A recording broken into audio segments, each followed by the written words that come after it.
Good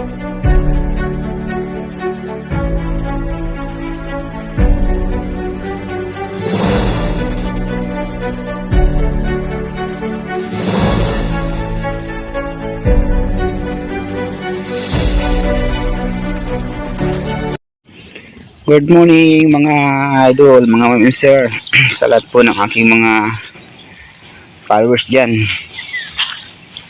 Ito po yung ginagawa ko every morning mga idol. Bago tayo pumunta sa ating work, ito po na po tayo sa ating palayan. Yun po yung aking munting palayan mga idol. Hanggang dun po yan sa unahan. Yan po yung aking pinagkakaabalahan dito sa probinsya. Naikot po ako dito tuwing magat sa kahapon lang kasi pag sa araw po nasa work tayo. Busy lagi mga idol ang ating kailangan natin maghanap buhay para sa pamilya. Kaya marami ekstrang ginagawa sa labas mga idol. Medyo makulimlim po ang ating panahon.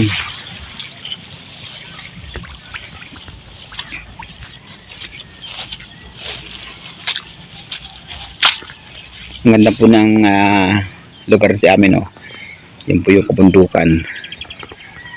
Ito po yung lugar na pinagkakabalan namin pag panahon ng taga-palayan. Kaya ngayon, kakakita nyo parang hindi pinagpaluwaran mga ito. Ang ganda po ng tubo niyan. Wala po siyang sakit. Healthy ang katawan. Ito po yung akin. Ito, kabila hindi na akin. Ay meron may area yun, oh, na nagagamas. Ayan. Mamaya masaing na lang ako. Galing ko doon sa sinaing mama. Madala ko sinaing doon sa sa binyo. Madara kong maluto. Kita rin man kita.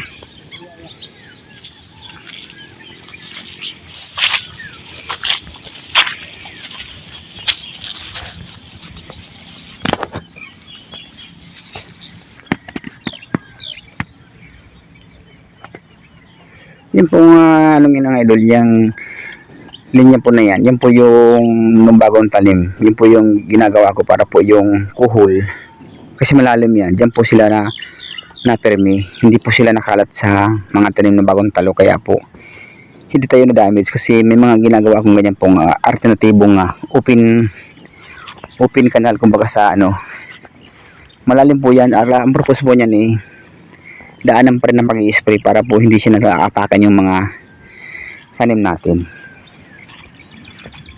May sukat po yan mga idol, mga maminsa, kung ano sukat niyan. Yung po pahaba po yan hanggang doon. Ito yung ating ginagawa. Yan, hiwalay po kasi yung aking palayan mga idol. Ito naman po yung isa. Yan po, nagpapalagi tayo ng tubig para matuligan po yung isang parsela.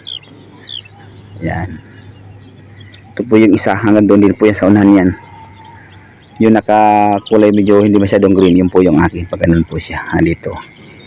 Yan, meron din po yung sukat din. Ganun pa rin po ginagawa ko mga idol. Yan, may sukat po siya para yung daanan po ng pag-i-spray.